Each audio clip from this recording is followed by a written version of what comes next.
Welcome to Money 911, where we explore the intersection of health, wealth, and peace of mind. I'm your host, Kris, and today we're venturing beyond the physical realm into the extraordinary world of near-death experience with renowned neurosurgeon and best-selling author, Dr. Eben Alexander. Get ready to challenge everything you thought you knew about consciousness, reality, and the true nature of wealth. This just isn't an episode. It's a journey that can transform your entire perspective on life. All right, Dr. Alexander, it is such an honor and privilege beyond words to have you here and share this great topic with you. Oh, Kris, thank you so much for having me on today. I look forward to our discussion.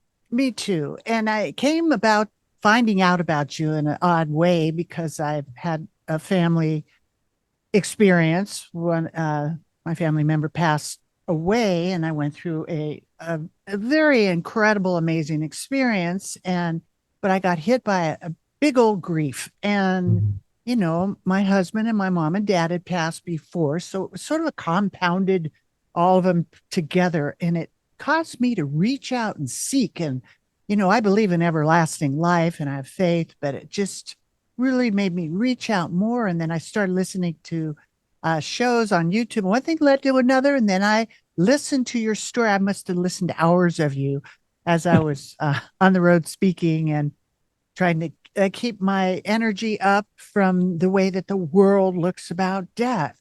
So you literally have, I would say, gone beyond the veil of death.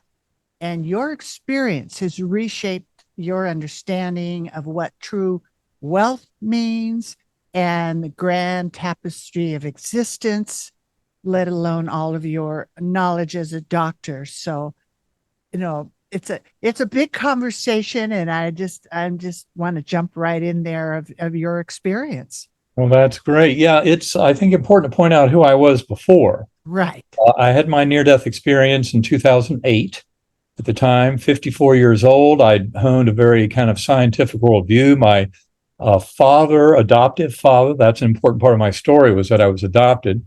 But my adoptive father had been a tremendous influence in my life. He was a globally renowned neurosurgeon. He was very scientific, but he also had no conflict whatsoever between all of his scientific knowledge and his belief and knowing in the reality.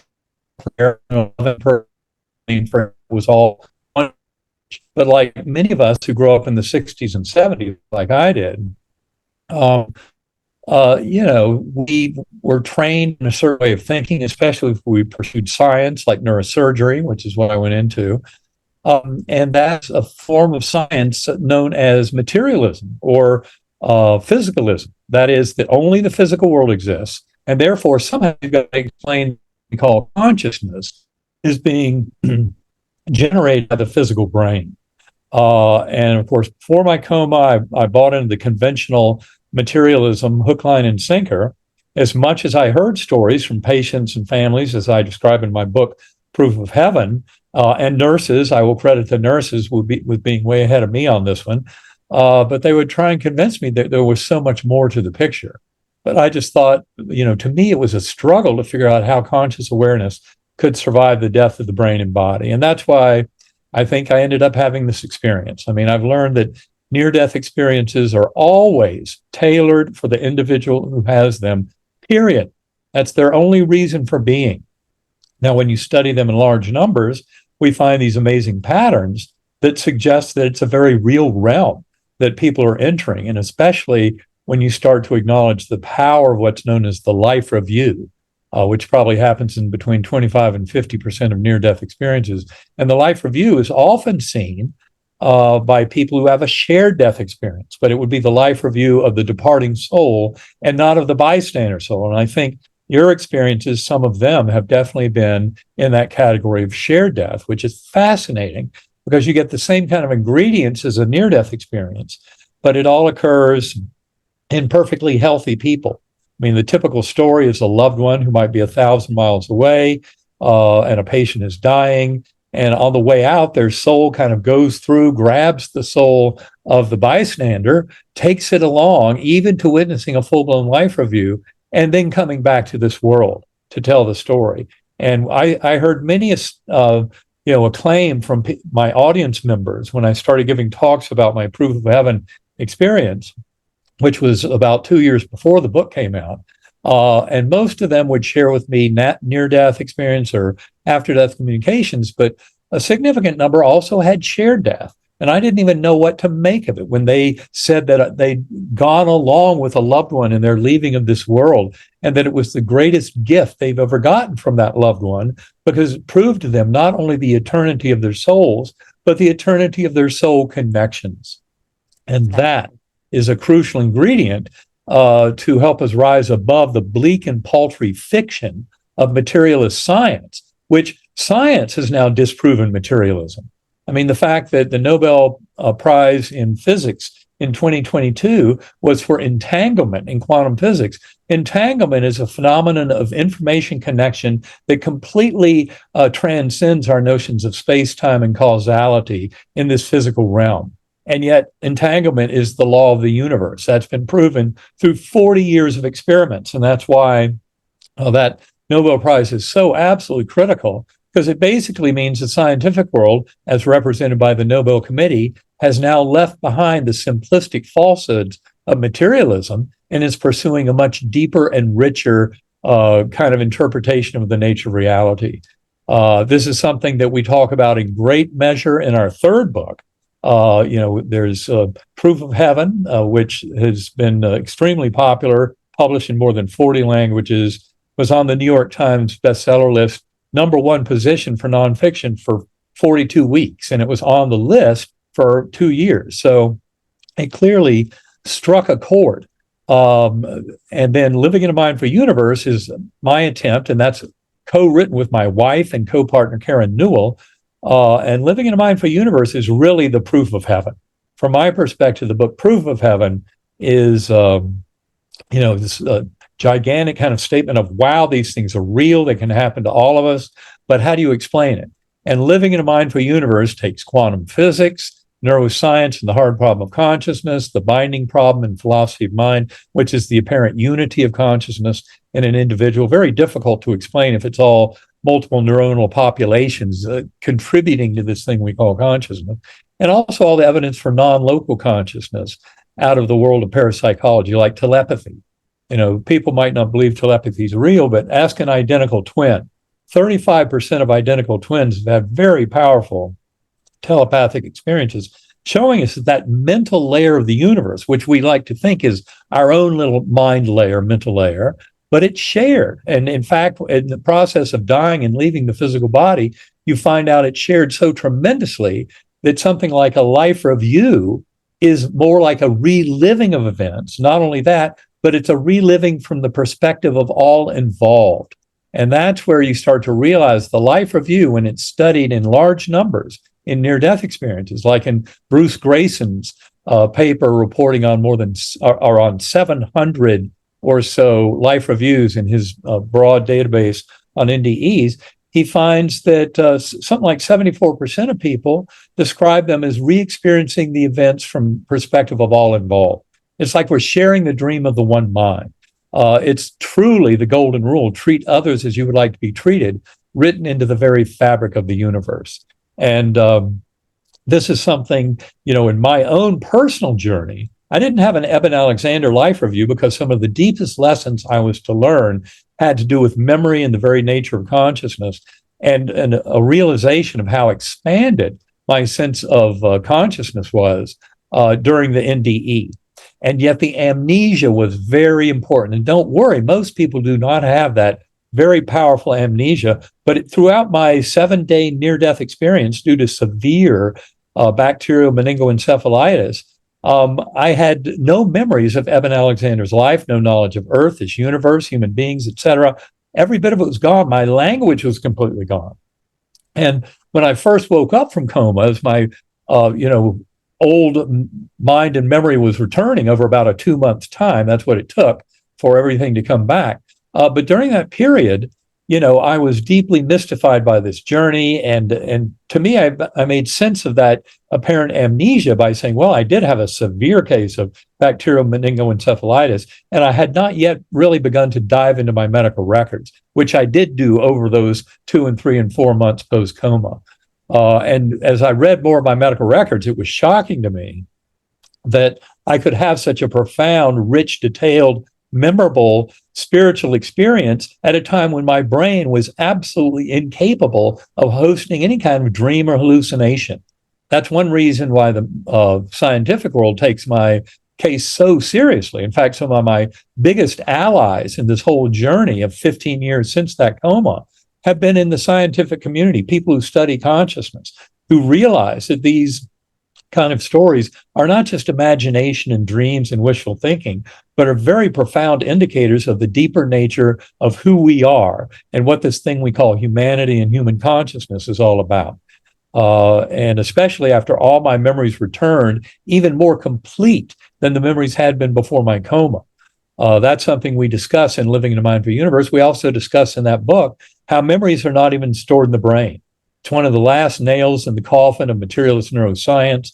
But certainly in my medical records, it was clear that there was tremendous damage to my brain. And that's why the medical case report, written by 3 doctors not involved in my care, but fascinated by my recovery, is so important. And that case report was in the Journal of Nervous and Mental Disease, September 2018, by Dr. Serbi Khanna, Lauren Moore, and Bruce Grayson. And in fact, they were challenged by the peer review editors of the journal. How do you explain this unprecedented, miraculous recovery that Alexander had?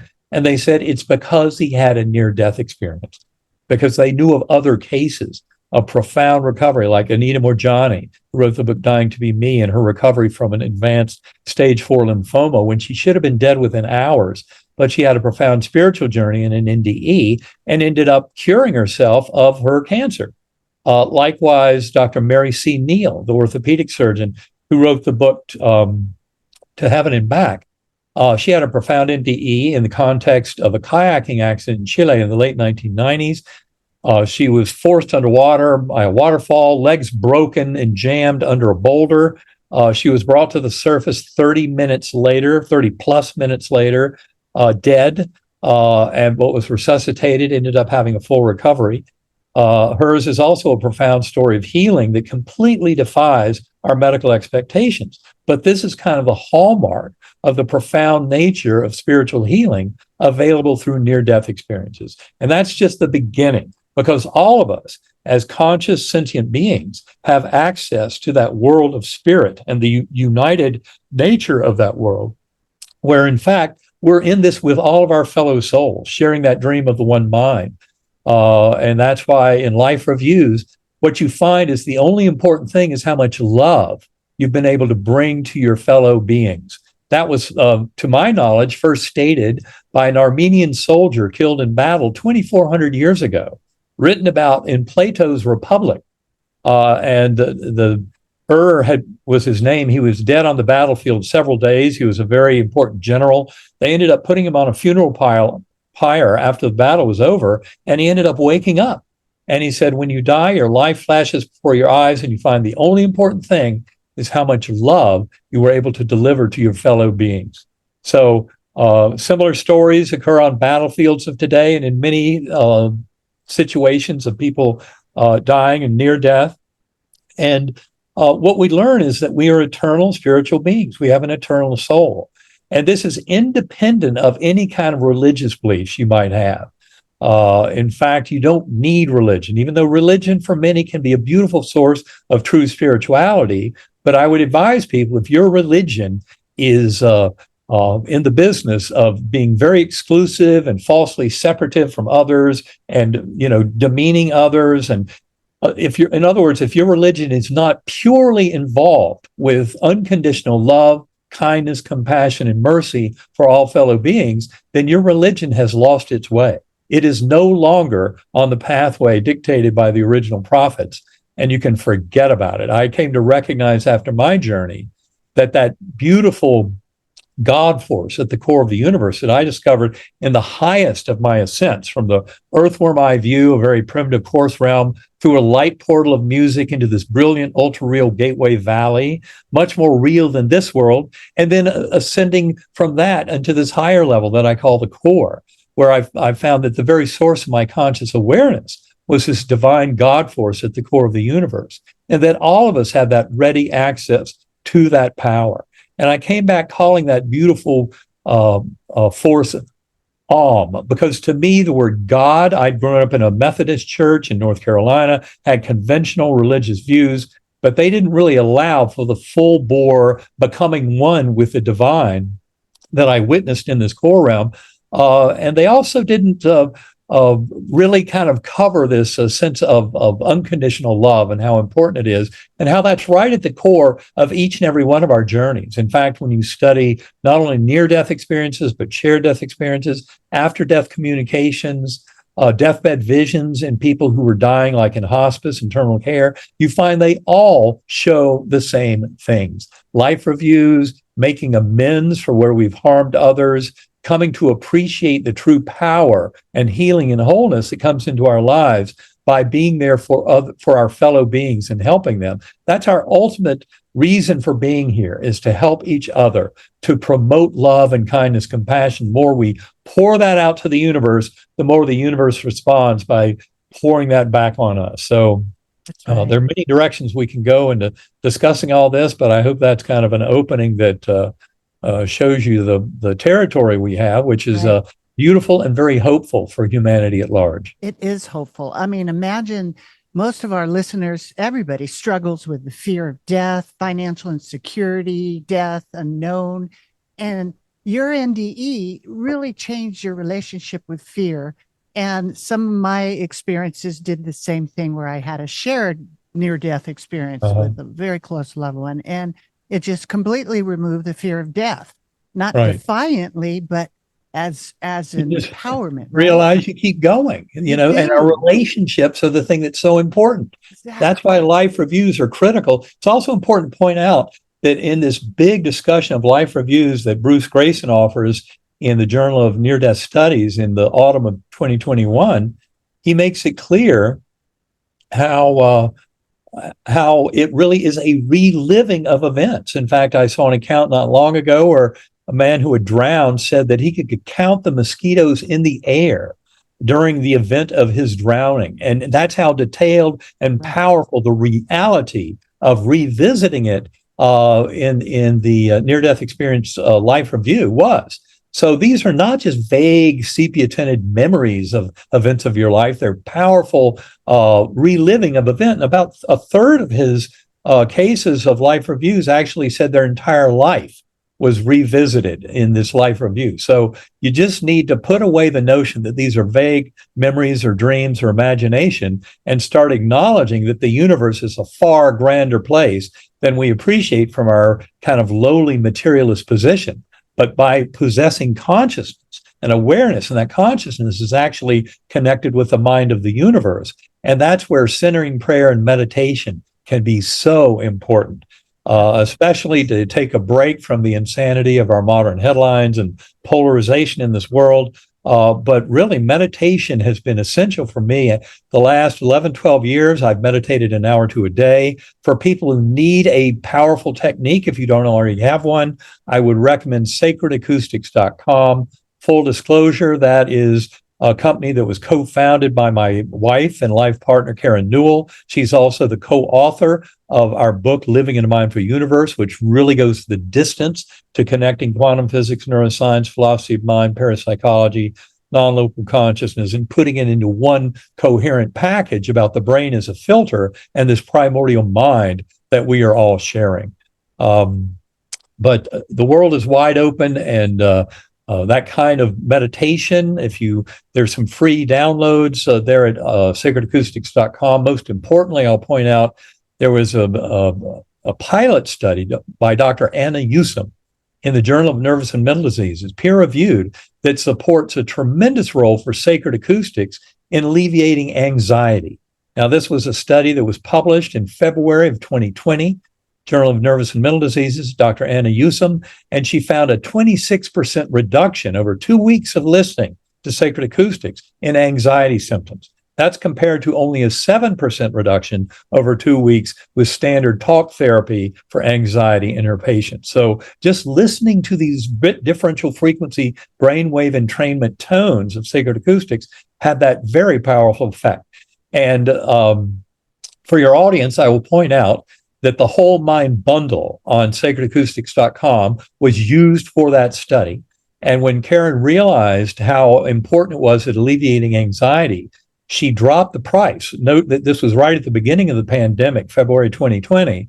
She dropped the price to $19. And not only that, but she knew a lot of people were going to be in economic hardship because of the pandemic. So she also put a free option on sacredacoustics.com for the Whole Mind Bundle so that people could download it for free if they had no financial means during the pandemic. And that beautiful gift of the heart from Karen to the world is still in place. So we expect people who have financial means to pay for it. But, for people who are really stressed in our modern era with anxiety, fear of death, fear of where the world is headed, to have a powerful meditation tool in your pocket is very useful. And I've learned to just ride the tones of sacred acoustics. And if you try them out, you'll see what I mean. It can be very powerful. It's not for everybody, but for many, many people, it's a tremendous asset.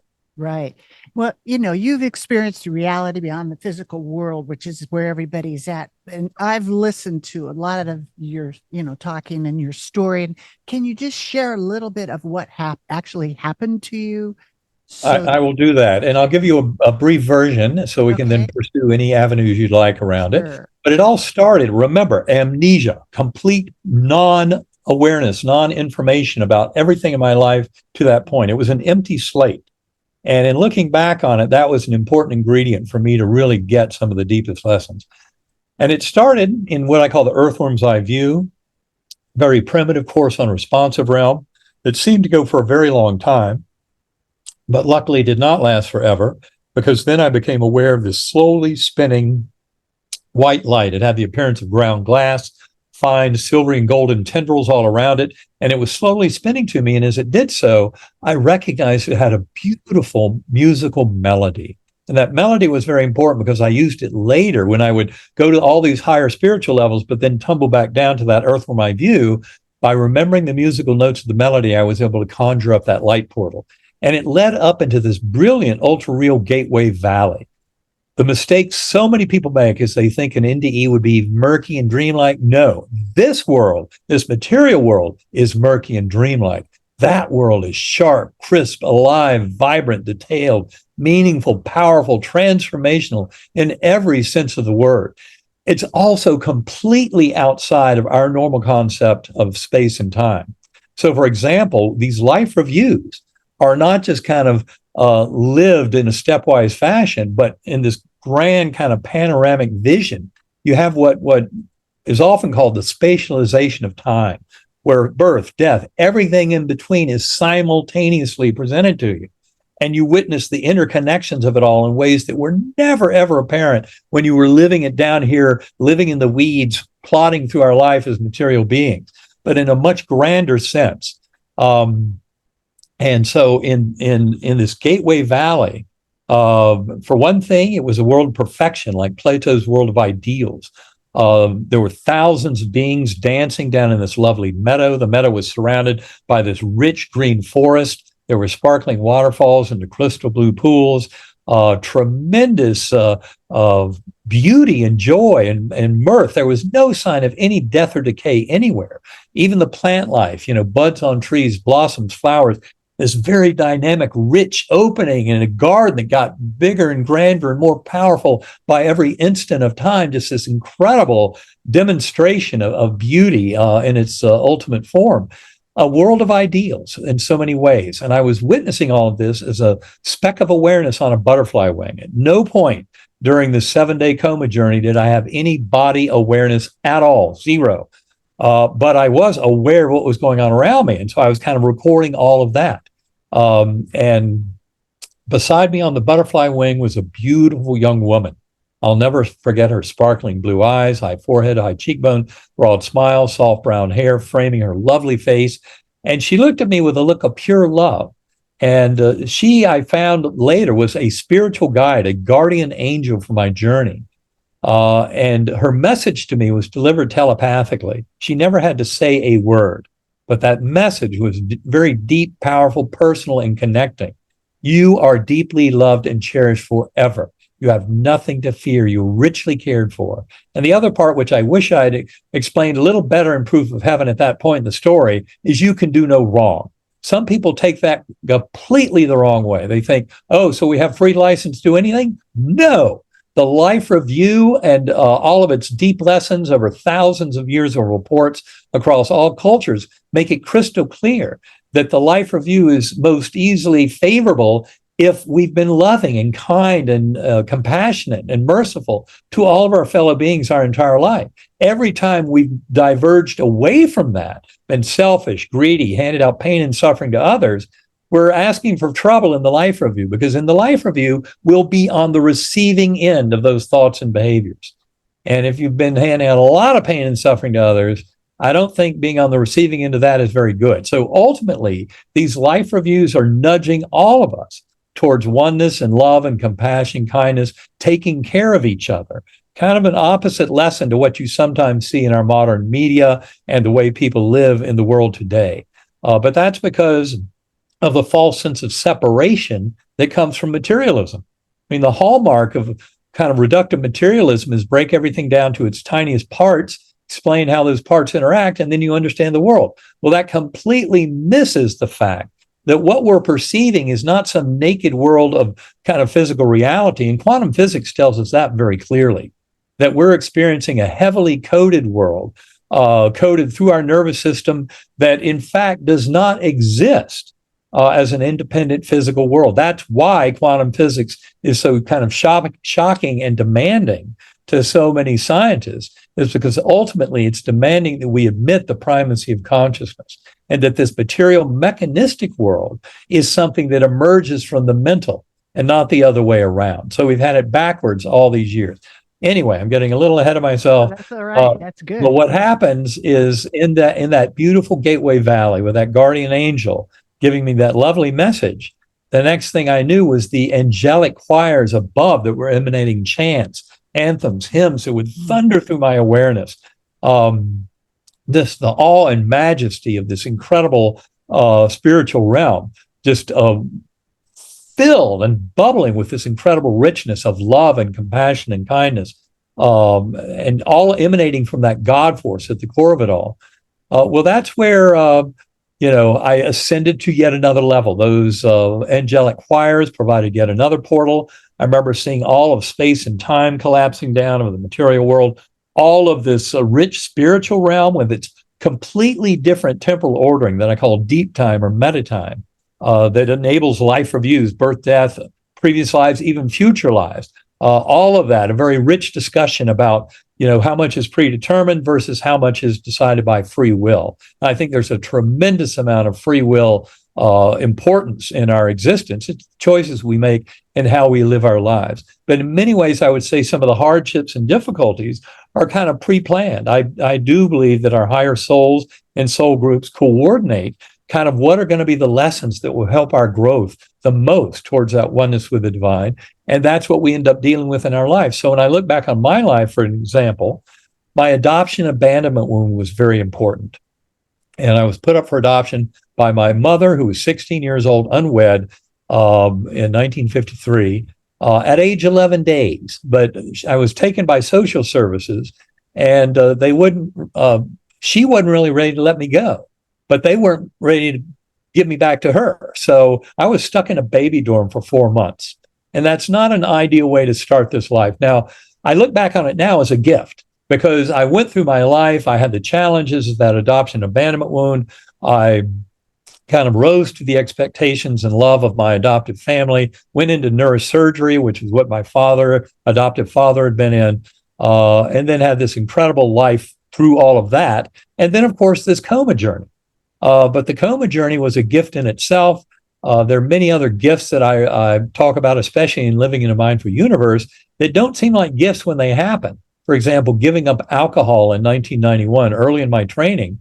I never had any trouble with alcohol at work, but I knew that on my nights off call, I leaned a little too heavily on that scotch. When I look back on it all now, I see the adoption abandonment wound and also the having to give up alcohol was a tremendous gift, but it was going through those tough times that was the gift.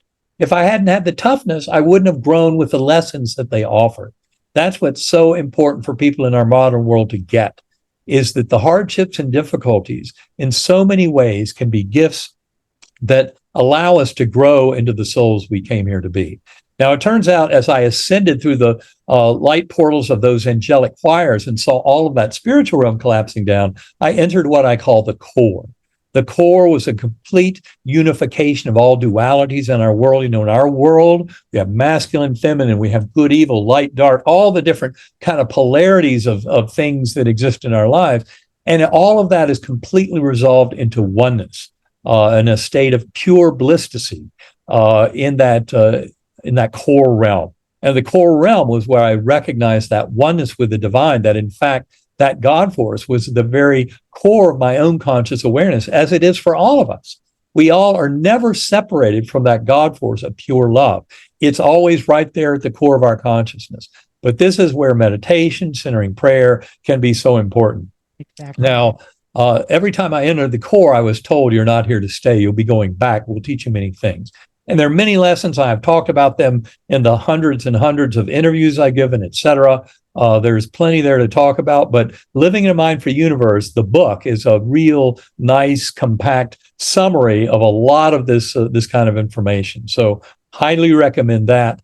It turns out that there did come a time when I could no longer conjure up the musical melody to take me out of that earthworm eye view into the Gateway Valley. To say I was sad at that point would be an understatement, but I also knew by then that I could trust that I would be taken care of. And that's one of the most beautiful gifts when you study near-death experiences. You learn that you can trust this universe. This God force is there to help you. You have a guardian angel, if not multiple angels, that are there to help you. Yeah. Those who've read the book Proof of Heaven will realize it was 4 months after my coma, when I came back to this world, that I saw the picture of my of a relative that I didn't know about because of my adoption history, et cetera. I'm not going to get into any more detail on that, but it's a kind of I think that's one of the things about the book Proof of Heaven that so many people find, oh my God, kind of appealing, is that revelation at the end about that guardian angel when I finally discovered who she was.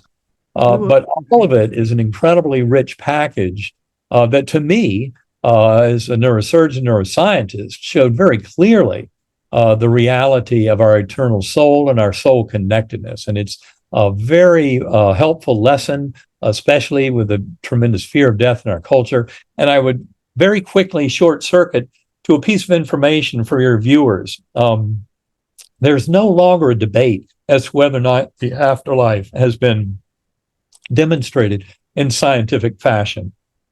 If you go to bigelowinstitute.org, you will find 29 essays that were written 3 years ago in a contest. This contest demanded at least 5 years of rigorous experience as a scientific researcher in the afterlife question. In that setting, they got 204 essays. They were going to give out 3 monetary awards. Instead, they gave out 29 monetary awards because the essays were so good. They're from all over the world, and they're available for free to the reading public right now. If you start with Jeffrey Mishlaw's first place essay, you will realize very quickly that it's established beyond any reasonable doubt the afterlife and reincarnation are parts of human existence. Some people recoil at the reincarnation, but I'll tell you, that's some of the strongest evidence going for eternity and soul and the scientific proof of the fundamental nature of consciousness, and that this material world is only emergent from that world of conscious awareness. Yeah. So bigelowinstitute.org is a very powerful resource for anyone. There are also some deeply scientific essays in that group of essays. Bernardo Kastrup, Dean Radin, Pim Van Lommel. There are many others. I don't want to disclude anyone because a lot of these People have been writing about this for decades, and they're very established, globally recognized authorities. Just start reading those essays, and you'll realize we're already tremendously along the scientific pathway, approving the reality of this kind of God force at the core of the universe.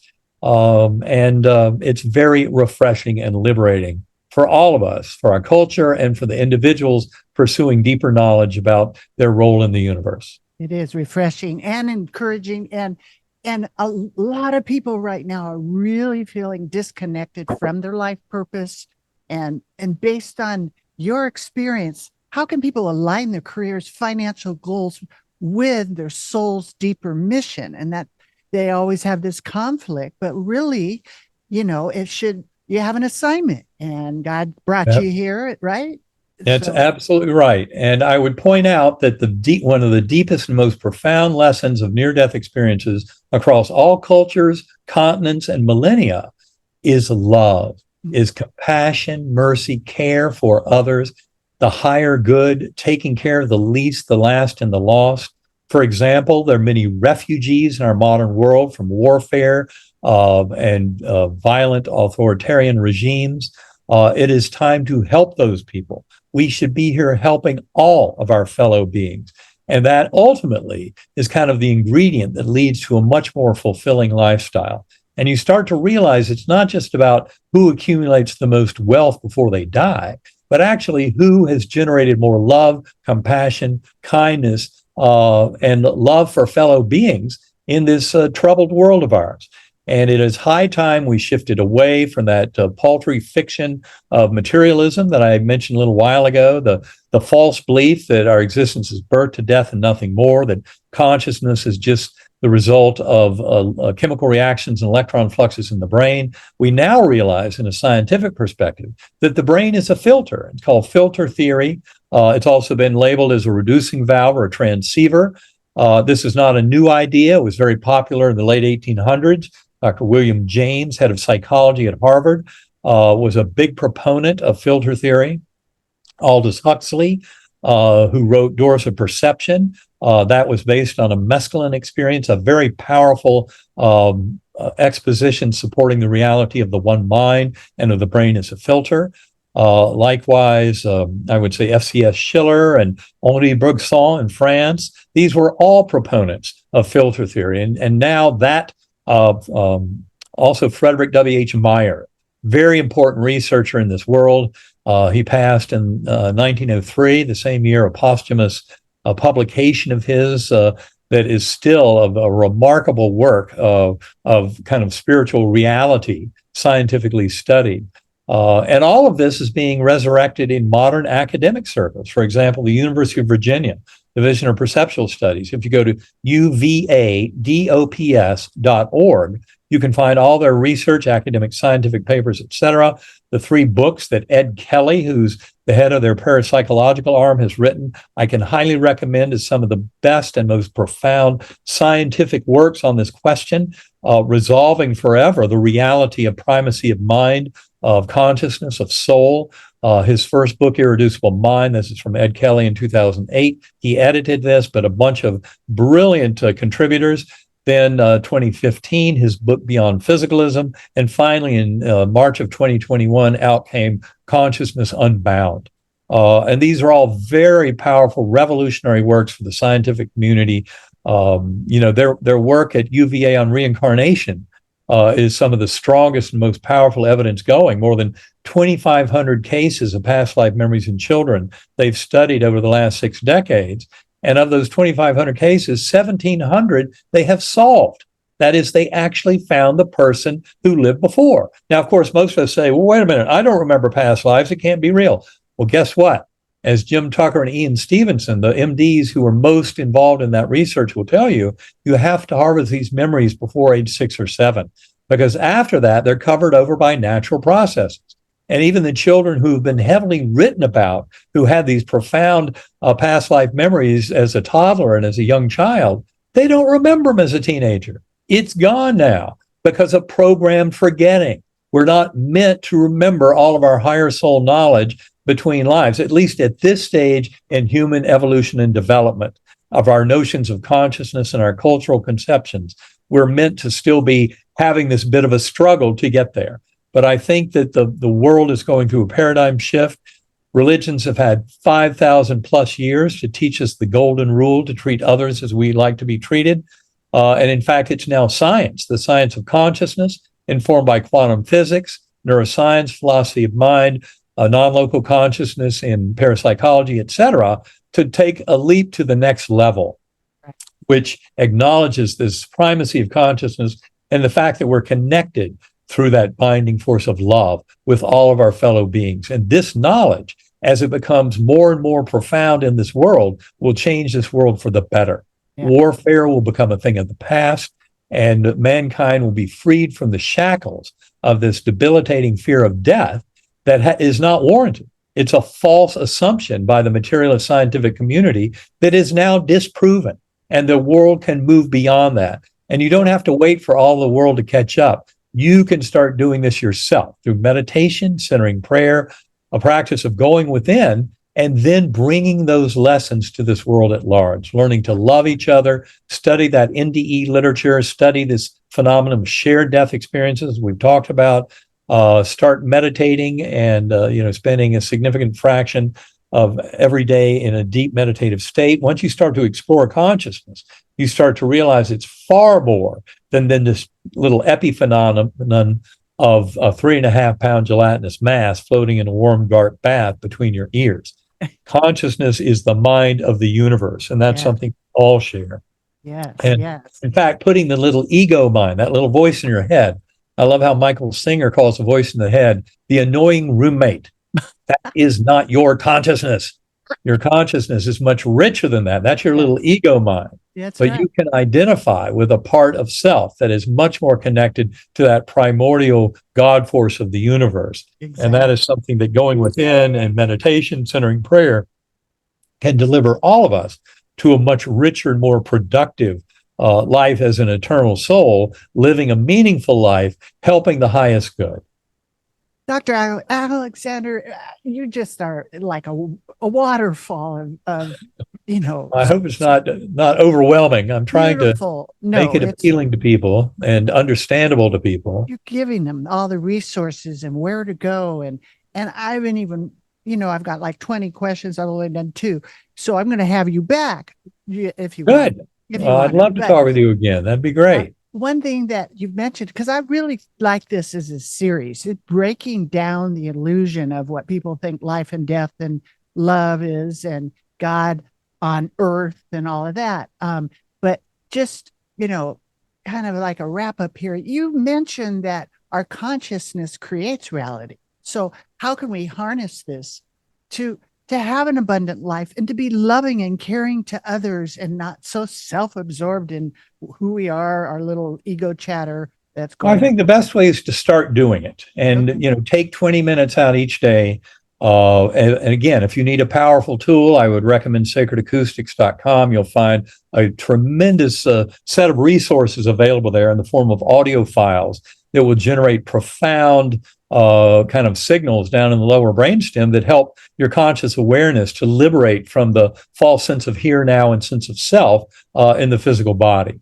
So to start, just making time each day for exploring mind and exploring these kind of concepts, going within, but then also become more familiar with like the near-death experience literature, some of these writings. You can go to ebenalexander.com to learn a lot more. There's a recommended reading list there that has hot links to many of the scientific papers involved. It's a categorized reading list, so you can go right to what you're interested in now. And also there's an FAQ page I highly recommend, especially for anybody who's looking at kind of the public version of my story, which has been corrupted by one writer in particular who tried to damage my credibility and damage my reputation. And he's been mimicked in certain places. But all of that has been put down by other reports by scientists who have investigated my story, especially that case report I talked about a little while ago. But ebenalexander.com. Also, do not miss the 33-day journey into the heart of consciousness. Right there at the welcome page for Eben Alexander, putting your first name and email address, you'll be in for a 33-day email drip campaign where each day you'll get an email with a new topic from our book, Living in a Mindful Universe. Turns out the 33-day journey is completely free. It's a workbook. It's been participated in by over 12,000 people around the world. They leave their comments and help each other all right there on that 33-day journey website. So if you want to get started right now and not spend a penny, get onto that 33-day journey and get going. Also, I would recommend sacredacoustics.com. That's a very important website for the meditation prospects. Also, innersanctumcenter.com, INNER sanctumcenter.com. That was through the brilliance of Karen. And it has several resources on it. One is a mental health practitioner course we did with Dr. Anna Yusum, who I mentioned a little while ago. And Karen and I did this course with Dr. Yusum. And it's there. It does have a cost. It's for professionals. But there's also, for free at innersanctumcenter.com, more than 50 interviews we did with thought leaders on consciousness and other experiencers around the world during the pandemic. Over 50 interviews that are right there for free, all listed on innersanctumcenter.com. Likewise, there's a monthly webinar we do with some of our fans. All of that at innersanctumcenter.com. I highly recommend it.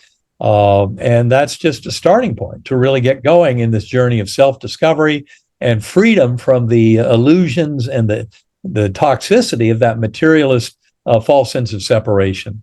Please. Yes. Thank you. Fabulous. Well, I'm going to get into all that myself too.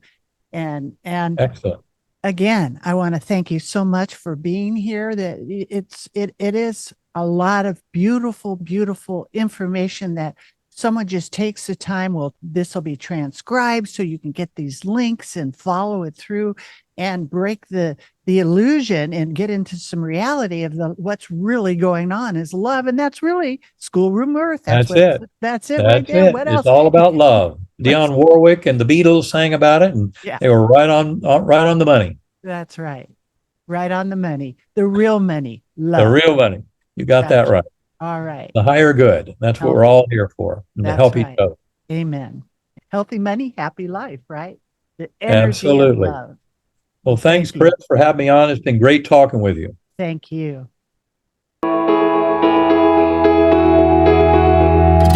As we emerge from this mind-expanding journey with Dr. Eben Alexander, I invite you to pause and reflect on the true nature of wealth. We've ventured beyond the confines of our physical reality and glimpsed a universe infinitely richer than we ever imagined. Remember, your consciousness is the ultimate currency. Invest in it wisely. Until next time, this is Kris Miller, reminding you that the greatest wealth lies not in your bank account, but in the infinite potential of your consciousness. Keep exploring, keep growing, and keep expanding your definition of what's possible. Your journey to true abundance starts now.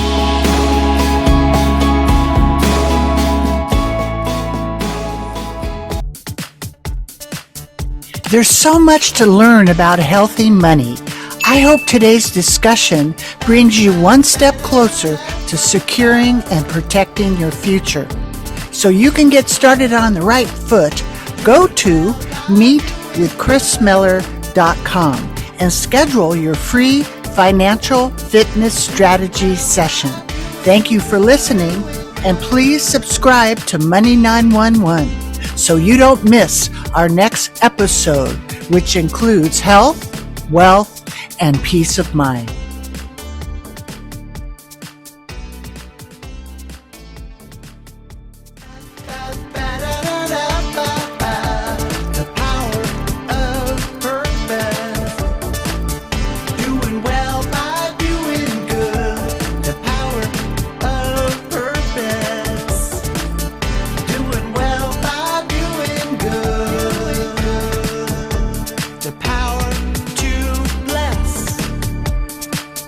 Lives inside of